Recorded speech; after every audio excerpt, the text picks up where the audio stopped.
Hello, we're here today to talk about migrating from IBM Cognos Planning to IBM Cognos TM1. This is a presentation that has been put together by Lodestar Solutions, and these are the views of Lodestar Solutions and not necessarily those of IBM Cognos, our little legal disclaimer there. Today we're going to talk about the differences as well as implementation strategies. A little bit about Lodestar Solutions. We are a premier IBM Cognos reselling partner, which means that we can provide competitive quotes on both licensing and support renewals.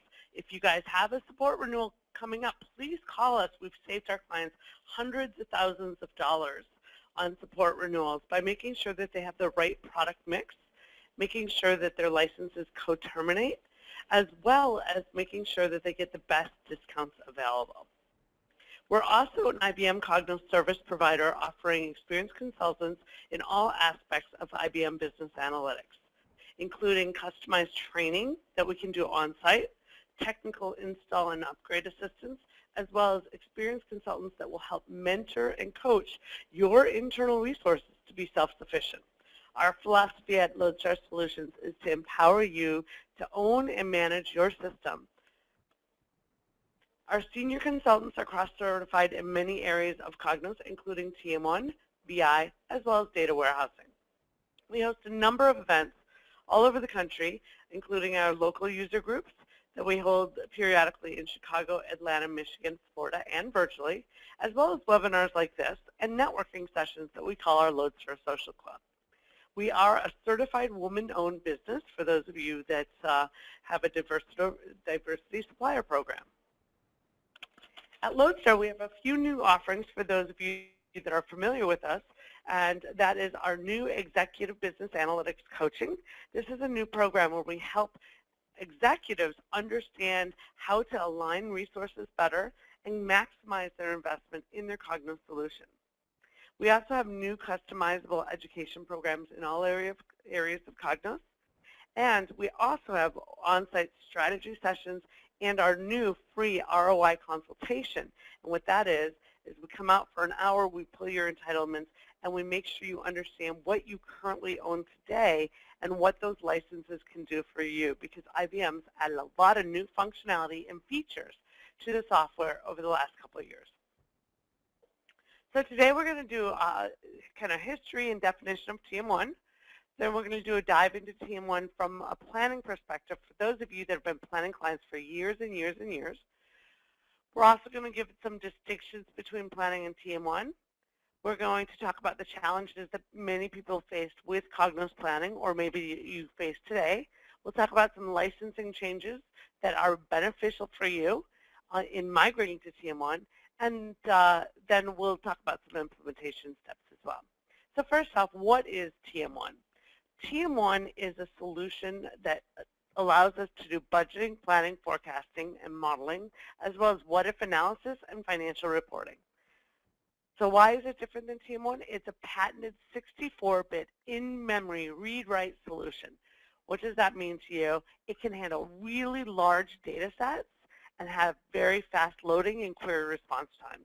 So for those of you that have struggled with large cube sizes in planning and had to break your models down into pieces, oftentimes with TM1 you can smush those back into one application or one cube as opposed to breaking them down into smaller sets.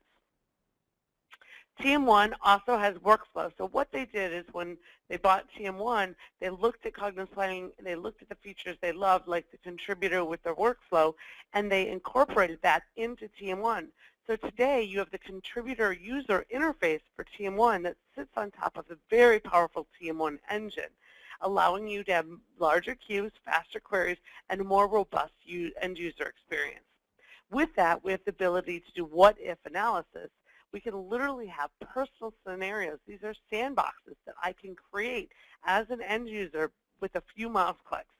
So for those of you that your end user said, well, I want another version, can you add one? And you're like, oh, no, not to my planning environment. Now they can add it on their own on the fly, and that is privately held to them until they promote that.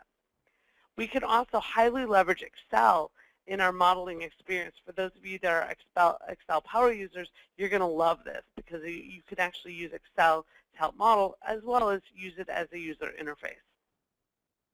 And of course, we can do financial reporting within this. Anything you can do in Excel, you can do in TM1, but it's like Excel on super steroids because it has that really robust multi-dimensional engine underneath it that is TM1. Most of our clients, it's owned by the finance department, and you'll find there are a lot of blogs, there are a lot of great websites that have all sorts of great TM1 information out there for you. So let's talk about the history of TM1. TM1 stands for Table Management 1. Yeah, I'm thinking the same thing. Not the best name in the world. IBM looked at rebranding this when it acquired it. However, they realized there was such brand loyalty in TM1, they kept the name. You would think that IBM Resources and Marketing could come up with a little better name, but I guess not. So it is an in-memory MOLAP system where the data is stored at the leaf level in multidimensional cubes. So kind of like planning in that regard, and then it's a cube-based structure. It's been around for a long time. It's been around since the mid-'80s, where it was originally designed and created by Manny Perez while working at ExxonMobil. And it's always been in memory.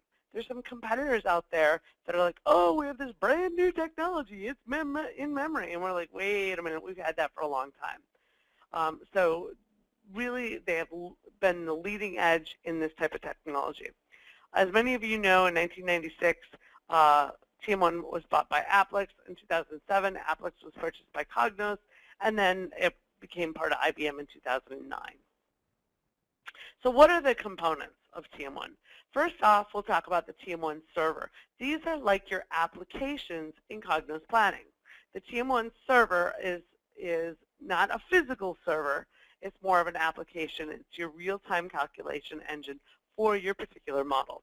And you can have multiple TM1 servers in your environment.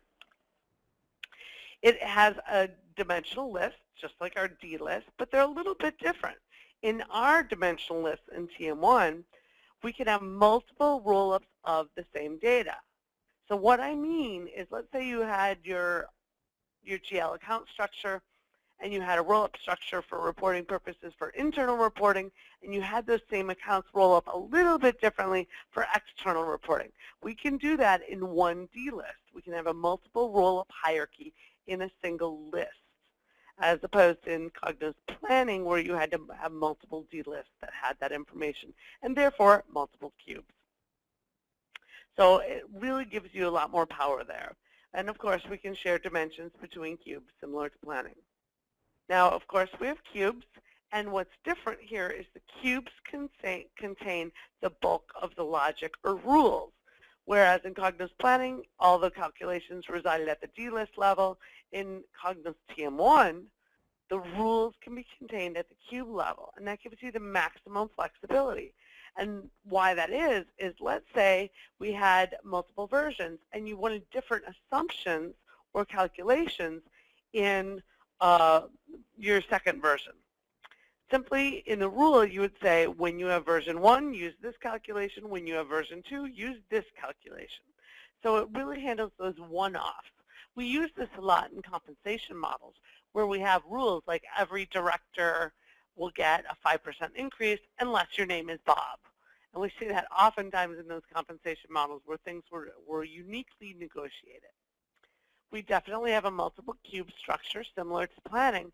However, we don't have to have links that connect the data. We'll talk about that a little bit more in a minute. And the final component that we're going to talk about is the Turbo Integrator. This is a great component. It's a lightweight ETL tool, which basically means it can extract, translate, and load data, but it can load data and structure. So this is how we bring our lists in. So you go out to your GL, you grab your account list, and you pull it into Turbo Integrator to update your dimensional list. We can also grab data that way.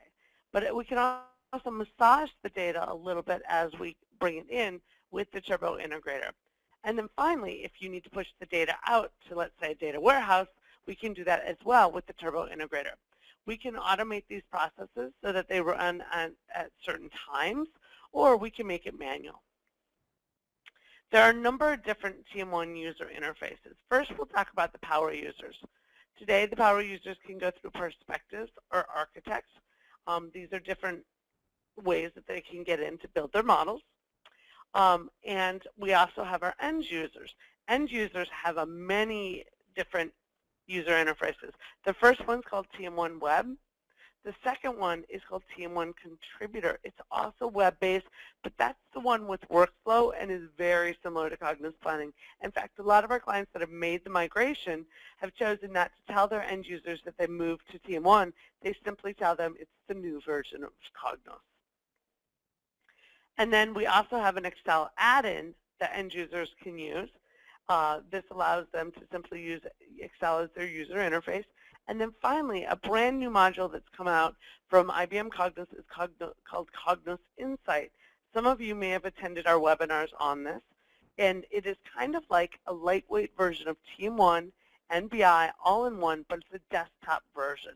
Now, end users of TM1 could also use this when they're disconnected from the system to work offline and then connect their new changes up to the model. So let's talk about where TM1 fits. Standard budgeting forecasting applications, anybody that really wants a strong Excel interface, top-down budgeting. Anytime you want more power out of your system, you want to be able to do more robust calculations and one-offs and so forth. Anytime you have huge cube sizes, and this has always been a limitation of Cognos Planning, was the large data sets. If you want more dynamic models to be able to handle multiple roll-ups of the same data, we can leverage our multiple hierarchies. Anytime there's need for real-time reporting off of your data. So if you have Cognos BI and you change something in TM1, boom, it can update your dashboards, your BI reports, and so forth without having to publish. And we'll talk about that more in a little bit. And then finally, anytime you want to do financial reporting or allocations, TM1 can apply there as well. So let's do a deep dive. TM1's strengths. 64-bit in-memory solution handles large queries rapidly. Handling the large data sets, we can have up to 256 dimensions in a single cube. Now, I can't think of 256 dimensions that I'd have in a cube, but if you really want them, you can handle them. We can have near real-time reporting off that data. We talked about that. Personal sandboxes. Those are where the end user can create their own version. We talked about custom hierarchies, fast data load times. And what I also love about this is its ability to have attributes and aliases. So an alias would be another name for a data point. For example, I have my natural account number for my GL. Maybe it's 4321. And that number represents, let's say, travel expense. So an alias for the numeric value would be travel expense. But let's say you bought another company or you merged with another company and their GL is different, has a different number of characters. And their number for travel is 54321.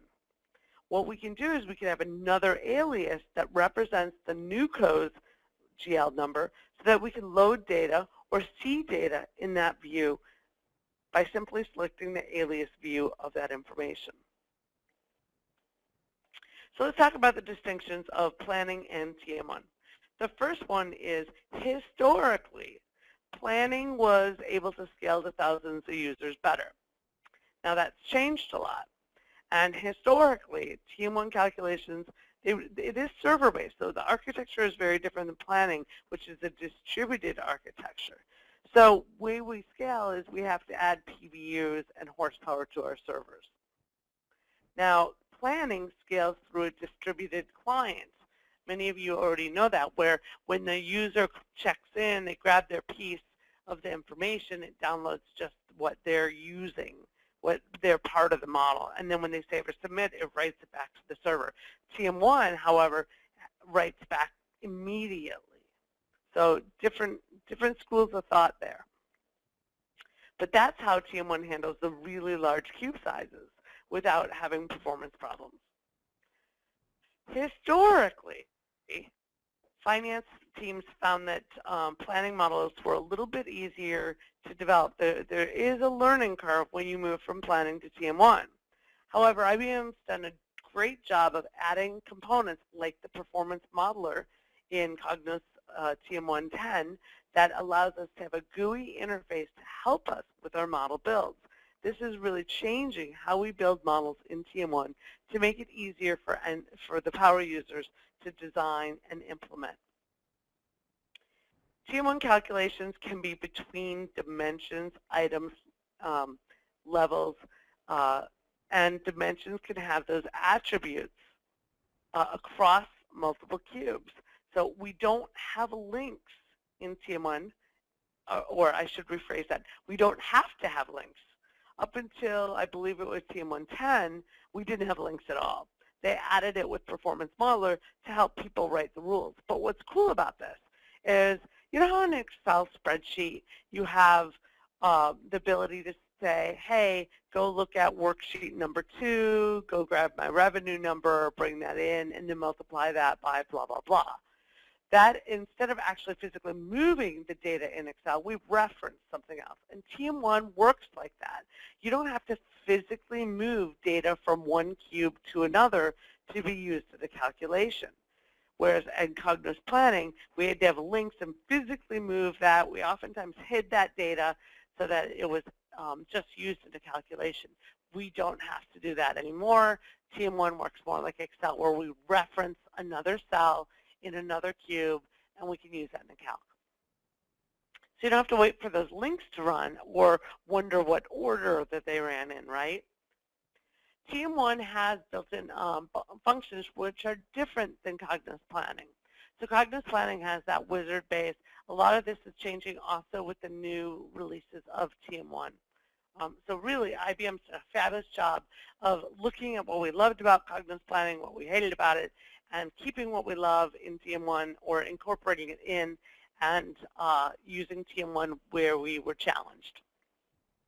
Note, TM1 is a proprietary data structure. It does not have DB2, Oracle, or SQL underneath it like Cognos Planning does. As you know, Cognos Planning used one of those databases to store the data. TM1 is a proprietary structure. Its architecture allows for faster performance on those large data sets, so it's designed for this. TM1 contributor functionality historically was not as robust as Cognos Planning. For example, they just in a somewhat recent version added the ability to do attachments in TM1 Contributor. Earlier versions did not have that. You're seeing these boundaries blur a lot as new releases come out, and TM1 is adding those features back in to it from Cognos Planning. So let's talk about the architecture a little bit. Over to the right, we have our TM1 modelers. Those are like your planning modelers. They're the architects or designers of your system. They're the ones that are going to create the lists and the cubes and the turbo integrator processes. And when they do that, they build those, and it sits on the TM1 server. Then your remote users all over the world can log in through TM1 Contributor. It's a very similar look and feel to Cognos Planning, and they can access that information. Then, as they save their information or commit it, it's automatically written back to the TM1 server, at which point it's available for Cognos BI reporting. Now note, you do not have to publish. So when we save or commit our information, boom, it's available. It can update our reports automatically. Cognos BI will look at this as just another data source. So let's talk about some of the challenges with planning compared to TM1. Typically, Cognos Planning models would have more objects to manage, like links and macros and e-tables and dimensions and items in those dimensions. TM1 models typically have less objects to manage, and one of the reasons for that is that we can have multiple roll-ups of the same data, eliminating the need for multiple D-lists that look very similar but slightly different. We can have the ability to simply reference another cube in our calculation and not have to write links if you don't want to. They are optional, and therefore we don't need allocation tables either. So less objects to manage. Additionally, because it handles the big cube sizes, a lot of our clients have merged cubes back together, so they have less cubes to manage there as well. Planning doesn't handle large cube sizes and data volumes as well as TM1. As I stated earlier, TM1 has up to 256 dimensions in a single cube. And within those cubes, you can have as many items as you want. And that's because the data engine underneath it. Planning requires a somewhat time-consuming synchronize and go to production. If you are a power user in planning, you know what I'm talking about. There's been times I've seen clients launch a change in there. They basically add an item to their D list. They then have to go synchronize and go to production. They go to lunch, they come back, and maybe that process is done depending on your model sizes. So this is where the crowd goes roar, because we don't have that in TM1. When we add an item to our list, we add it, we save it, boom, it is available on the web. Yes, it's that simple. It's immediately available to end users on the web. That's because it's server-based, and we don't have to put that out there. Planning data should be published for reporting. So many of you go through this process as well, where you want to update BI, so you have to do publish routine. And that can take some time, depending on how large your data set is, especially.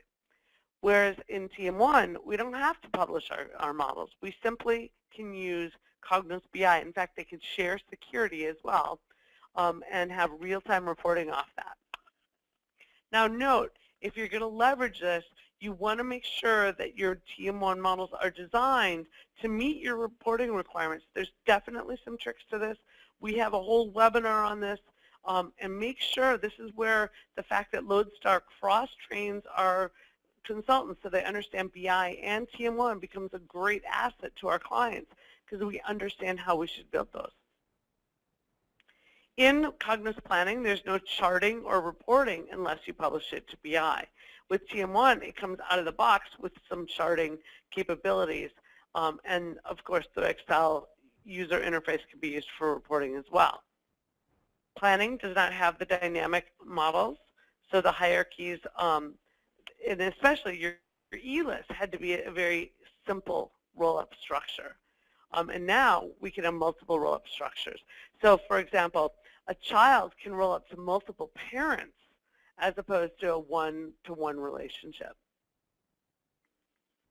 This also gives us great power in doing our what-ifs, because we can simply create another roll-up of that same data to see what if we move this department over to a different region, or what if we broke our sales regions up a little bit differently. Security at the cell level is complex with Cognos Planning, because it utilizes the save selections and access tables, whereas TM1 easily allows you to go to the cell level security by cube. Users can create new versions on the fly in TM1, where they can't do that in Planning. If you want a new version in Planning, what happens? The power user has to create the new version on the versions dimension. They have to synchronize and go to production, and that can be very time consuming, and let's hope you didn't make the cubes too big by adding that item. In TM1, they simply right click, they can say create a new scenario, and they're off and running. In Cognos Planning, we've always wanted them to be able to drill to the details. Guess what? In TM1 you can drill. The power user would just define that drill path. We'd simply right click and be able to drill down to the details. And calculations in planning are done at the list level, which created all sorts of cumbersome issues when you wanted to, say, have a different calculation for a different version. Then you have to put a little indicator in there saying, is this version 1 or is this version 2? We hide that, and then we put the rule. Many of you know what I'm talking about. If you don't, you're lucky. But rest assured, calculations in TM1 are at the cube level primarily. Now, they can be at the list level, but primarily we do it at the cube level. So what did they add in 10.1? They added the performance modeler, which is the GUI interface. It really is a wizard that helps us create our models. It can create links between source and target cubes so that you don't have to write the rules to do it. You could edit those rules if you didn't like how it created it, however. And they added Cognos Insight, which is a personal workspace on your desktop. I really encourage you to check out our website on this. It's a fabulous little component. And check out the Analytics Zone. This is a website put up by IBM called Analytics Zone. Don't forget the S in analytics.com. And what analyticszone.com has is it has samples. In fact, you can go grab the Cognos Insight Personal Edition and download it. And they have all sorts of samples you can pull down, and little models and webinars and training, and everything's out there. So check that out. It's a great website. So let's boil down the detailed differences between TM1 and planning. Links are optional in TM1. TM1 does not store the calculated values like planning. Instead, it calculates on the fly. Remember I said initially that data is stored at the leaf level, so it calculates everything on the fly. But calculations are in the form of rules that allow you to reference other cues, just like Excel. But the engine allows us to perform, and the in-memory capabilities to perform very quick, even though it's recalculating. No GTP and reconciliations. I can't say that enough, because when I saw TM1, I did a little cheer that we didn't have to do that anymore. Once you hit save, boom, it's available to the consolidations immediately. If you add new items, boom, it's available immediately, and it's available in BI immediately. No need for extra hidden items or calculated fields. So you know how you oftentimes do a little calculation, we'd do H underscore and we'd hide it? You don't have to hide, you don't have to move that over, because the rules allow us to reference other cubes. We talked about it's easier to do one-off calculations or exceptions because the rules are at the cube level. It's also easier to do mapping of names and descriptions because we can leverage those aliases I talked about, where each data element can have multiple names. An attribute will also be a reference point. For example, if you were a retail outlet and had stores that have been remodeled, maybe you gave them an attribute of older model, newer model, and then wanted to query that information to see all those stores with the new layout or design. And for those of you that have tried to do weighted averages in Cognos Planning, TM1 can easily handle it. And how we do that is we can actually have separate rules at consolidated levels than at detail levels.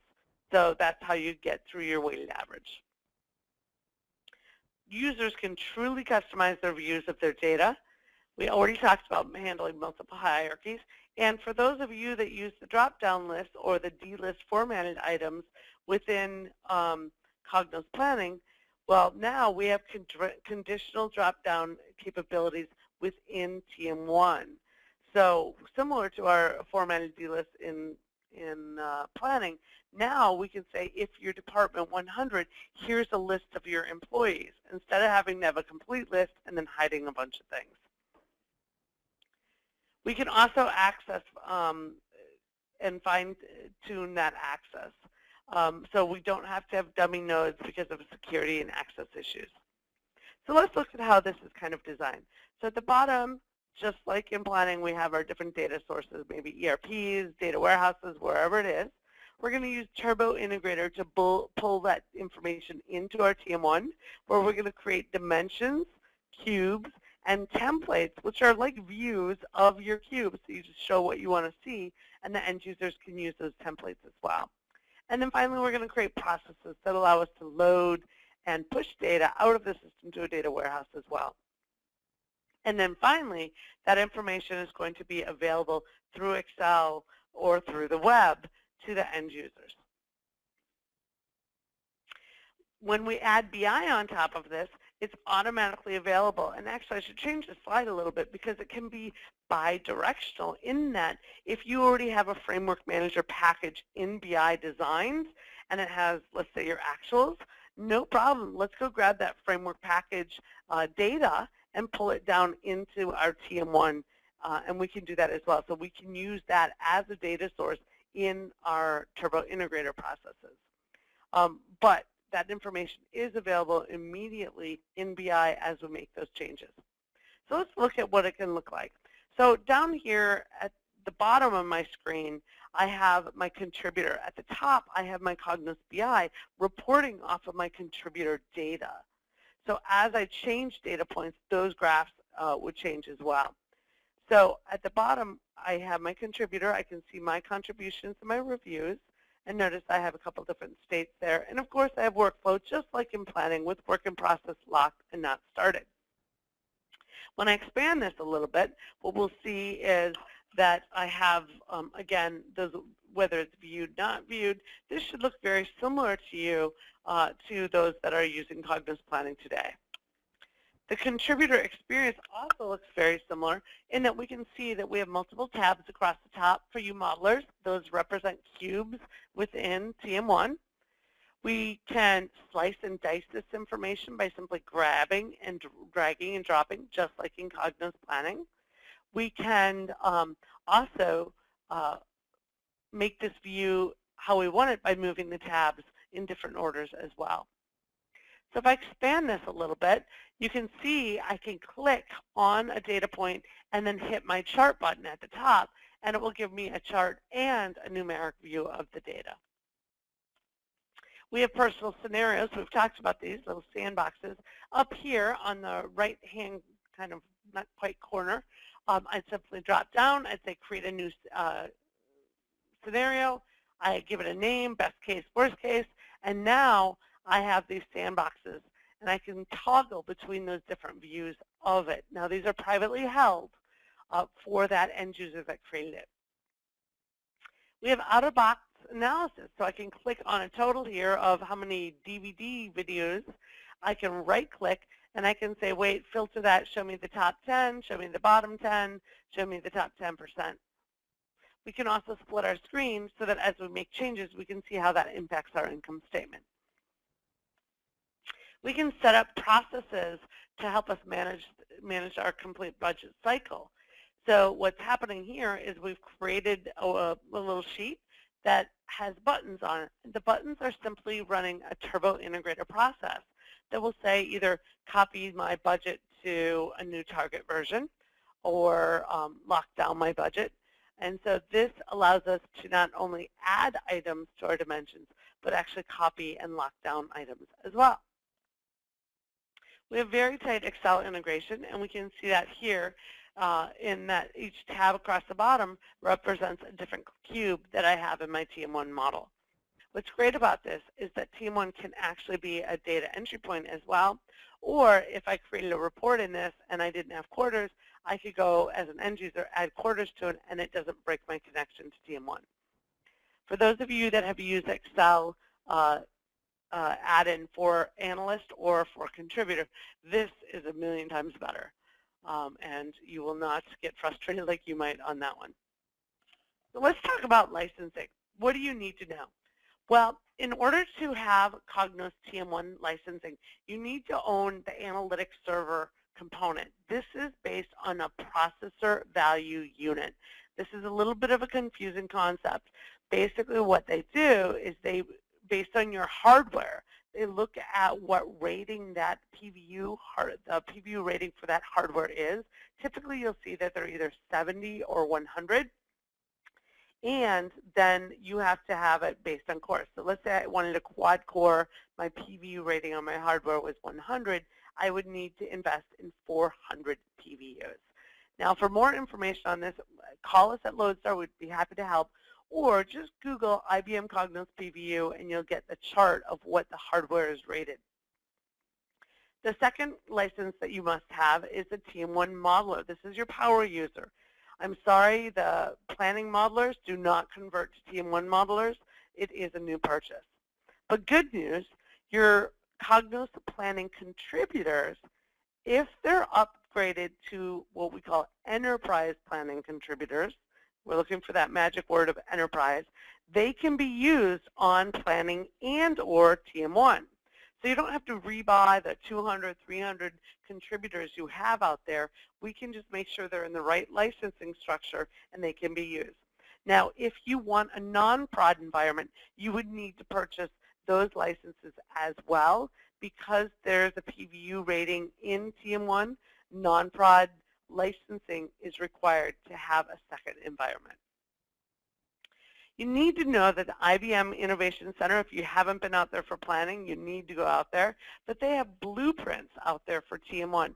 Many of you are familiar with the blueprints for planning. A lot of those have been recreated in TM1. So go ahead, get out there onto the IBM Innovation Center if you're not familiar with it. Again, Google IBM Cognos Innovation Center. You'll find it. Join as a member. As clients, it's free to be a member. And then you'll have access to web recordings of the blueprints.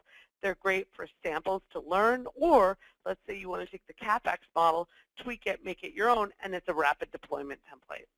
Here are some of the blueprints that are available today for TM1. This is just some of them. You'll need to go to the website. This changes.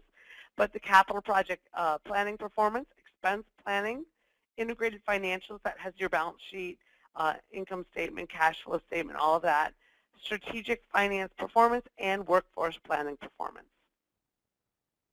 So let's talk about the steps for a successful migration. Step number 1, review your current licensing. Figure out what you need and make sure you budget right. Assign the correct team members. We recommend both finance and IT work together. We need IT to help us identify the data sources, and they need us probably, if they are the home of BI, to make our models in TM1 more BI friendly for reporting purposes. And that's easy to do if we communicate and work together. I recommend that you include current planning power users in the TM1 team, because they'll be knowledgeable of your existing models. I don't recommend that you just take your existing models and move them into TM1, although you can do that. You're not going to get the biggest bang for your buck, and you're not going to get the real benefits of TM1. We recommend that you get proper training for your modelers. Either go to an IBM class, or Lodestar has the ability to do an on-site class. If you're going to have 3 people that you want to train, it's actually cheaper. Our class on-site is typically cheaper than sending 3 people to an IBM training class. But, of course, it depends on scheduling and everything as well. Make sure you evaluate your requirements. Will a blueprint work for you? What do we want to change? At Lodestar, we recommend that you get a notebook and write down everything you hate about Cognos Planning, everything you love about it, and start to make a wish list of things that you would ideally want in a new system. And that way we can use that in the requirements and design phase of your implementation. We recommend that you create a phased approach. You're not going to move all your planning models all at once, but stage them. You can use both for a little while as you migrate models into TM1. Make sure that your design is considering reporting needs, security, and functionality. We see all too often that people dive in, build TM1 models, and forget that they want to consider how they want the data to come out through BI or to feed to their data warehouse. So again, start your task, create that notebook. You can do this today. Get a little notebook, start writing what challenges you have, because it's kind of like a grocery list. When you go to the store, if you put a list on the refrigerator and all week wrote down everything you needed, when you went to the store, you'd be very organized, and you'd go to the store and boom, you got everything you want. If you say, no, I'm just going to, right before I go walk in the store, I'm going to write down everything I need, you're destined to forget something. Same thing here in our design. So write down in those notebooks, hand them to other team members. Review your current dashboard requirements with the BI team and determine if data from TM1 should feed those dashboards. Most dashboards, if designed right, should have forecasts or budget information so that we know where we're trying to go. We have a whole webinar on this called Destination Dashboard. If you haven't attended, we'd love for you to join it. We also have workshops on this. Review your current documentation of your existing models. Note any complex calculations and see how they could be simplified if we didn't have to have hidden items. Analyze the flow of the links, because those will become part of our rules in TM1. At Lodestar, we recommend a restructuring, Why do we call it that? Because we're not going to completely scrap what you have in planning. We're going to learn from it. We're going to use it. We call this the process of building models that are similar to the existing planning models, yet different to maximize the benefits of TM1. So evaluate the current business requirements and the goals, then review the existing planning models to identify areas of improvement. If you are a global organization, you may want to consider defining global standardization and where you're going to give them autonomy and set up some governance rules behind that. Clarification on regional autonomy. What can they do on their own? What uniquenesses do they have? And how can you incorporate those into the model? Leverage appropriate existing planning structures and logic. So if your D lists are great, let's just take those lists and let's put them into TM1. Design the models to maximize performance and functionality, and then map a phased rollout of all the resulting models to be migrated to TM1. Most of our clients that have done this have phased it so that ultimately within, ideally, about a year, they've moved all their planning models off and are now in TM1. Define the environment to best serve the global deployment, if you have that, or your local, and then create a detailed implementation plan. At Lodestar, we recommend that your power users get trained before design sessions. Many others firms will tell you, no, we'll teach you later. We want you active participants in the design. Nobody knows your business better than you do. And so if you then learn the software, then you can be an active participant in the design. Make sure you brief your consultants in planning models. We recommend that you get consultants that are familiar with Cognos Planning. At Lodestar, our TM1 consultants all have background in Cognos Planning, many of us for more than 10 years, so we can understand and help you make that translation. Power users need to be active participants in the design, and then we're going to create a design document to build from. We recommend that you create this. This is your blueprint of what you're going to build. Again, power users should be active participants in the build. You learn by doing. Our goal at Lodestar is to make you self-sufficient on this. Allow plenty of time to do testing. A lot of people don't think about it. I actually recommend that as you're building, you have a little war room, or maybe it's just your office, right? But grab yourself a stack of Post-it notes, and as you're building and you're thinking of things that you definitely want to make sure are in your test groups, write it down on a Post-it note, throw that Post-it note on the wall, and accumulate those. And yes, it could be kind of massive. But again, it's kind of like that shopping list idea. As you're building, you're thinking, oh, I got to test this, I'm going to have to test this. Write it down so you don't sit down and go, oh, we have to write test scripts. Where do we start? You already have a Post-it note kind of collection of the scripts that you want to write. So IBM made some changes to their licensing quite a while back. Many of you are familiar with this, but I'd like to review it. And basically they said with Cognos Planning version 8.41, they changed licensing. All customers under enterprise planning licenses, now the operative word here is enterprise.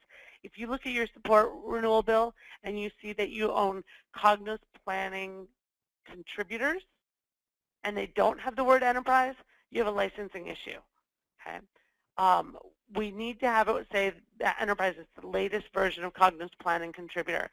Those with enterprise planning contributors, they can use that on TM1 and or planning when they purchase the analytics server and at least one modeler role. Now, what you also want to make sure is that if you purchase those pieces, make sure that all your TM1 and the contributor licenses are on the same IBM site number to avoid any problems. You also don't want to get a situation where someone goes, oh, we're not using Planning Contributor anymore, and they stop support renewal when you really meant to just stop support renewal on the Planning Modeler and not the TM1 Modeler or the contributors. So watch out for that. So here's our contact information. For more information on this and to set up a demo just for you guys, go ahead and give us a shout. You can call me or email me at hcole@lodestarsolutions.com. Other people on our team that you may wish to reach out to, Curtis Looney, if you're not in the Midwest or Florida, then Curtis is your point of contact for licensing and to see demos and so forth. For resources, if you just want training or you want a consultant to help you with Cognos Planning, maybe you're doing a rollover, contact Bethany Nonami. Many of you know Bethany. And finally, if you have a support renewal, please, please let Kelly quote this. She has literally saved clients hundreds of thousands of dollars in their support renewal. And she's made sure that she's moved people to sites so they get one support renewal instead of many support renewal bills. If you're seeing a greater than 20% increase in your support renewal bill year over year, call us. We can help you, and we can make sure that you have the right licensing. If you're interested, we'd love to share with you our ROI consultation. It's a free 1-hour event. It is no obligation. All you do is send me an email, say, hey, Heather, we want it. We pull your entitlements. We then say, this is what you own, and then we go through a whole slide deck on what functionality has been added and how clients leverage it. Every client that we've done this for has had just rave reviews on it. They said that was the best hour that they've spent. They've learned more about what they own and how they can leverage it. So please, reach out to us. We're here to help. We'd love to see you on our future events. So check out our events page on LodestarSolutions.com. And check out our blogs. We have lots of blogs on all the different topics, and we get those ideas from you. So if you have ideas for webinars or blogs or just have a question, send them to us. We'll probably make a blog on it. So that's our presentation today. Hopefully you found it beneficial. We'd love to see you on future presentations, so please reach out to us and have a wonderful day.